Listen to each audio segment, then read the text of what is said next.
ये महाकुंभ एकता का महायज्ञ है, जिसमें हर तरह के भेदभाव की आहुति दी जाती है। यहां संगम में डुबकी लगाने वाला हर भारतीय एक भारत श्रेष्ठ भारत की अद्भुत तस्वीर प्रस्तुत करता है। साथियों, महाकुंभ की परंपरा का सबसे अहम पहलू ये है कि इस दौरान देश को दिशा मिलती है।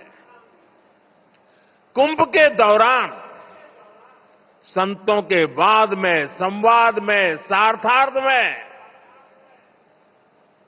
शास्त्रार्थ के अंदर देश के सामने मौजूद अहम विषयों पर, देश के सामने मौजूद चुनौतियों पर व्यापक चर्चा होती है और फिर संत जन मिलकर राष्ट्र के विचारों को एक नई ऊर्जा देते थे, नई राह भी दिखाते थे। संत महात्माओं ने देश से जुड़े कई महत्वपूर्ण निर्णय कुंभ जैसे आयोजन स्थल पर ही लिए हैं।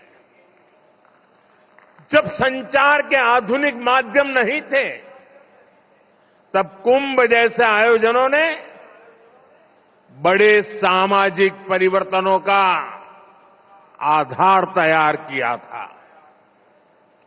कुंभ में संत और ज्ञानी लोग मिलकर समाज के सुख दुख की चर्चा करते थे, वर्तमान और भविष्य को लेकर चिंतन करते थे।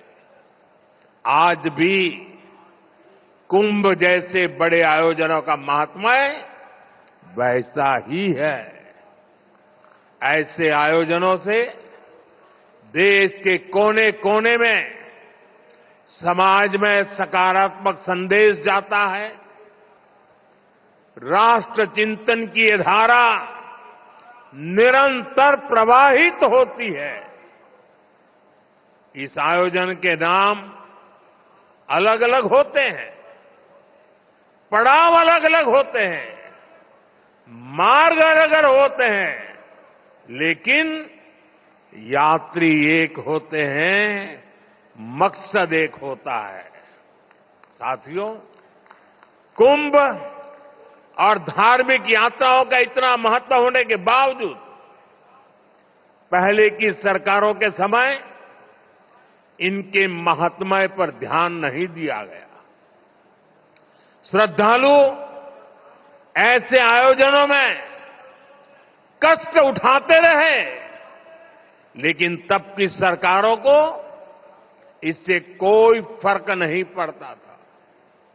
इसकी वजह थी कि भारतीय संस्कृति से, भारत की आस्था से उनका लगाव नहीं था। लेकिन आज केंद्र और राज्य में भारत के प्रति आस्था, भारतीय संस्कृति को मान देने वाली सरकार है। इसलिए कुंभ में आने वाले श्रद्धालुओं के लिए सुविधाएं जुटाना डबल इंजन की सरकार अपना दायित्व समझती है।